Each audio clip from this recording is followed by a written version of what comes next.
বলছেন, আসসালামু আলাইকুম শেখ। ওয়ালাইকুম সালামতুল্লাহ। এক ব্যক্তি সালাত মাঝে মধ্যে পড়ে, এমন বেনামাজি বিড়ি সিগারেট খাওয়া ব্যক্তিকে সালাম দেওয়া যাবে?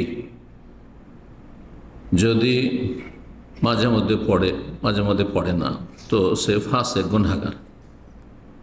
বিড়ি সিগারেট খায় ফাসেক, গুনহাগার, কাফের নয়। সুতরাং যখন মুসলিম, যদিও গুনহাগার, গুনহার অবস্থায় যদি না থাকে সেই সময়টিতে, তাহলে সালাম দেওয়া যাবে। অর্থাৎ জামাত চলছে আর মসজিদের আশেপাশে মুসলিম জানছেন বসে আছে, তাহলে সালাম দেওয়া যাবে না, কারণ তার উপর জামাতে হাজির হওয়া ফরজ, কোনো বাধা নেই।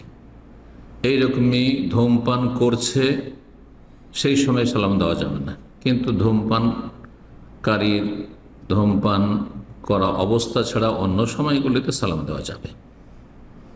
আর বিশেষ করে যদি নিকটাত্মীয় হয়, প্রতিবেশী হয়, আশেপাশে রাত দিন দেখা হচ্ছে, তাহলে যতই পাপিষ্ট হোক না কেন সালাম দেবেন তাদের হেদায়েতের নিয়তে এবং তাদের অনিষ্ট থেকে নিজেকে এবং নিজের পরিবারকে, নিজের ধন সম্পদকে রক্ষা করার জন্য। কারণ এসব অসৎ লোকেরা যারা আশেপাশে বসবাস করে, পাড়া প্রতিবেশী, যদি তাদেরকে সালাম বন্ধ করে দেন, না দেন, তাহলে তারা আরও বেশি আপনার এবং ধার্মিক লোকদের শত্রু হয়ে যাবে।